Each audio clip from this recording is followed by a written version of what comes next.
Selamat siang. Terima kasih balik lagi channel aku. Balik lagi ke channel aku. Halo teman, balik lagi ke channel aku. Halo Kak, yang baru mampir di sini, silakan semua ada tertata rapi di playlist. Silakan cek Kakak Abang, dan yang udah bertahan lama di channelku ini, terima kasih sekali lagi. Terima kasih sekali.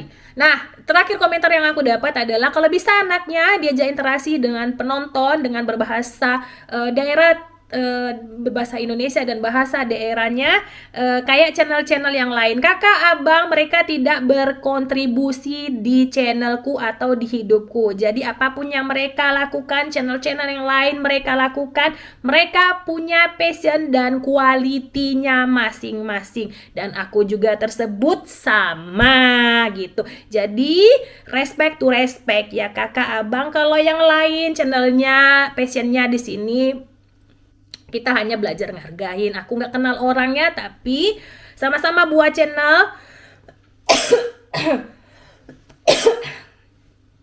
Jadi biarkan mereka dan biarkan aku dengan metodiku masing-masing. Oke? Nah, aku mau jelasin. Anakku lahir dan besar di Prancis. Dan aku seorang ibu dengan bahasa Indonesia yang ngajarin bahasa Indonesia dari mulai di kandungan, oke? Dan bahasa di sini 99%-nya bahasa Prancis asli. Kok 99%? 100% deng, karena jarang sekali dapat di sini bahasa Inggris. Bahasa Inggris itu hanya untuk orang-orang yang baru datang ke sini atau turis-turis yang datang ke sini, mereka wajib, ya bukan wajib sekali sih, banyak kok yang nggak bisa bahasa Inggris di sini, kan aku juga.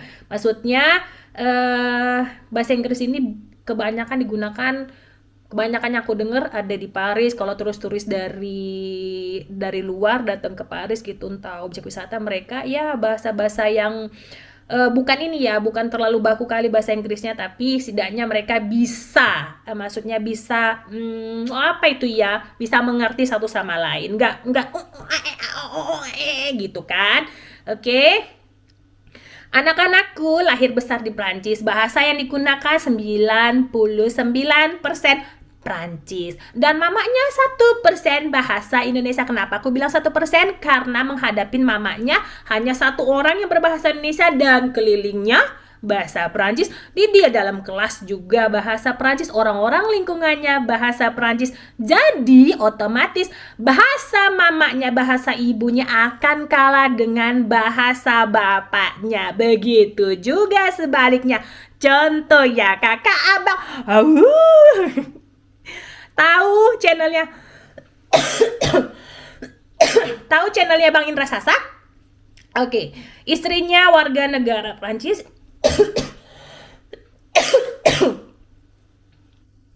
Maaf, masih batuk.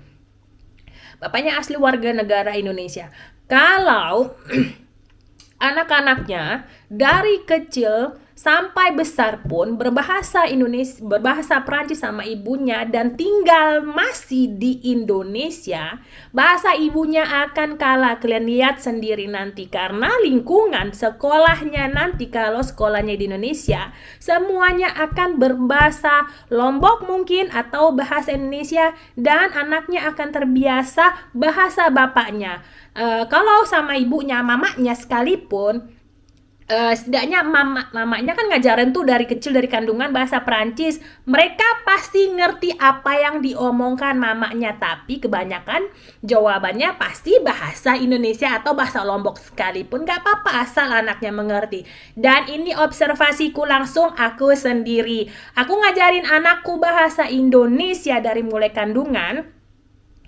Terus anak-anakku ini mengerti apa yang aku omongkan, tapi kebanyakan mereka jawabnya bahasa Perancis. Aku juga kayak gitu. Ada kosakata yang nggak bisa aku jelaskan bahasa Indonesia yang anakku susah mengerti, aku akan jelaskan beberapa kosakata yang masuk ke Perancis gitu. Kosakata Indonesia yang susah aku jelaskan, aku transitkan ke bahasa Perancis. Nggak semuanya. Kenapa? Aku ngajarin anakku bahasa Indonesia bukan semata-mata hanya penilaian orang di YouTube. 2 tahun yang lalu aku punya channel YouTube tapi bermasalah, terus aku ganti ke channel yang baru. Sebelum aku buat channel YouTube, memang aku ngajarin dari kandungan bahasa Indonesia karena mama ayahku tidak bisa bahasa di luar bahasa Indonesia. Oke, contoh selanjutnya, aku lahir besar di Simalungun, tepatnya 3 jam dari kota Medan. Di Simalungun, di sekolah aku lahir besar di lingkungan campur-campuran. Mama ayahku membiasakan bahasa Indonesia, bukan bahasa daerah mereka, biar memudahkan kami untuk berbahasa Indonesia dengan yang lainnya. Karena di sekolah kami, anak-anak pun diajarin bahasa Indonesia, biarpun di dalam kelas itu banyak beragam suku Batak Toba, Batak yang ini, terus Simalungun, terus Jawa, dan lain sebagainya gitu. Tapi diwajibkan di dalam kelas bahasa Indonesia, kecuali keluar dari dalam kelas atau komunikasi antara kawan yang sesama bahasa gitu. Yang ini bahasa Batak sama bahasa Batak nggak apa-apa. Tapi kalau guru menjelaskan ke anak-anak atau lagi berdiskusi dalam kelas, mereka bahasa Indonesia. Jadi sampai sekarang kami anak-anaknya terbiasa bahasa Indonesia. Bahasa Indonesia yang kami pakai juga belum bahasa bakunya Indonesia. Apalagi bahasa-bahasa presiden atau bahasa-bahasa reuninya MPR, DPR dan lain sebagainya. Boy, itu bagus sekali ya, kayak di sini. Wah, itu pun masih terbengkalai, masih amburadul. Apalagi bahasa daerahku kan, gitu. Nah, contoh selanjutnya, kita lanjut ke Danau Toba. Jarak Kabupaten Simalungun ke Danau Toba itu kurang lebih 1,5 jam naik kereta karena jalannya itu parah sekali. Nah, Danau Toba naik kapal feri ke Tomok, pulau kecil yang banyak objek wisatanya yang cantik sekali. Kalian tengoklah itu. Itu anak-anaknya kalau kalian datang ke sana, jarang sekali memakai bahasa Indonesia. Kalau memakai bahasa Indonesia dengan orang-orang yang baru atau pendatang-pendatang, turis-turis yang bisa bahasa Indonesia, bukan turis-turis, anggap aja turisnya orang Indonesia yang nggak bisa bahasa daerah mereka bisa bahasa Indonesia, tapi bahasanya kelihatan atau kedengaran kaku daripada bahasa mereka daerahnya gitu. Maksudnya daripada mereka berbahasa daerahnya, mulutnya lebih kaku kalau berbahasa Indonesia. Karena lingkungan mereka, mama, bapak, dan di kelas pun mereka berbahasa Danau Toba, maksudnya berbahasa Batak Toba di situ gitu. Jadi kebiasaan yang kecil-kecil atau lingkungan yang membuat mereka itu terbiasa gitu loh. Bukan karena lahir dan besar nih, anak-anakku lahir besar di negara Prancis, terus mamanya bahasa Indonesia, terus anaknya langsung bisa bahasa Indonesia. Enggak sama sekali.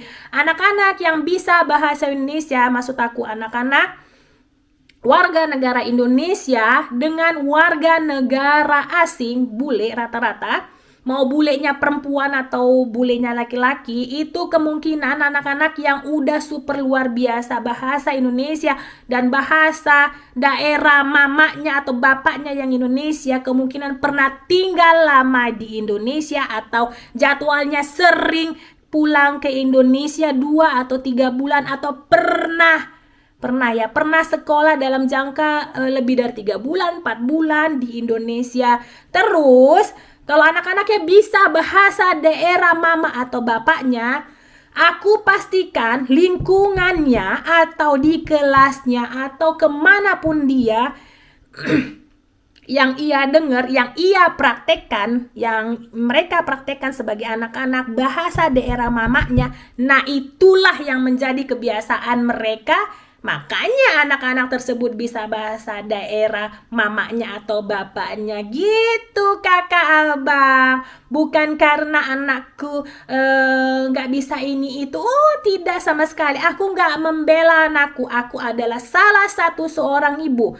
Kalau anakku buat kesalahan sama orang lain atau anak-anak lain, aku lebih bagus ku tabokin anakku di depan mama bapaknya daripada mama bapak atau anak tersebut mukulin anakku. Aku berani itu. Oke, semoga mengerti penjelasanku ya kakak abang. Gak belibet ya, maaf belibet otak aja belibet, bukan merendah diri. Bukan merendahkan hati ya. Aduh. Sebelum komentar, coba tanyakan ke channel-channel tersebut yang kalian jadi pembandingan aku dan mereka. Coba. Apa yang aku ngomongkan ini sesuai observasi. Kalau aku salah, silakan komentar. Tapi ini real observasi langsung diriku, orang-orang sekitar. Contoh selanjutnya, aku ke Jogja. Anak-anak sangat pandai bahasa Jogja. Malah aku ajak bahasa Indonesia waktu di Candi Prambanan. Kaku sekali mulutnya. Karena apa? Di kelas mereka berbahasa Jawa dengan lingkungannya. Di kemana-mana, mau ke Kedai, mau jalan ke sana kemari, lingkungannya bahasa Jawa. Otomatis anak-anak tersebut terbiasa dengan bahasa Jawa, ya kan? Nah, terus nih, kalau seumpamanya nih anakku udah bisa bahasa daerah mama bapaknya, maksudnya bahasa daerah mama sama ayahku, pulang lagi ke Prancis dalam jangka waktu yang lama, ya ampun, akan balik lagi bahasa asli bapaknya. Anakku itu tahun lalu pulang ke Indonesia bersama aku, mamanya, kurang lebih 2 bulan, nggak salah. Di Indonesia bahasanya lancar sekali gitu.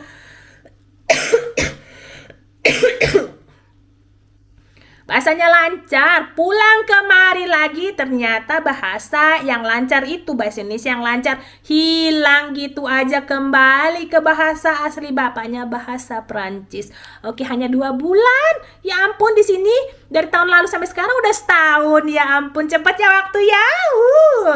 Ya kalah lah bahasa Indonesia yang lancar kemarinnya, lupa. Tapi dia mengerti apa yang aku omongkan. Oke, 12 menit. Haus. Astagfirullahaladzim. Kayak gitu ya kakak abang. Oke, yang terakhir, terima kasih. Kalau boleh kakak abang, hidup kalian udah punya skenario dari Tuhan yang terbaik.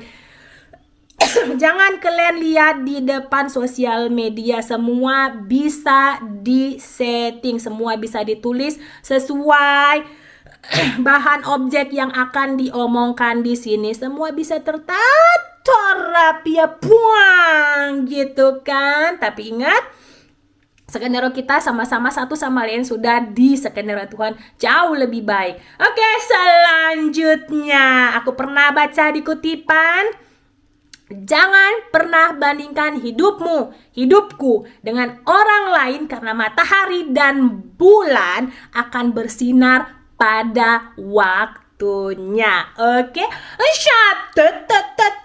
Oke, terima kasih. Ya ampun, sudah 14 menit. Oke, terima kasih yang udah mampir. Sampai ketemu di vlog selanjutnya. Bye. Bisu.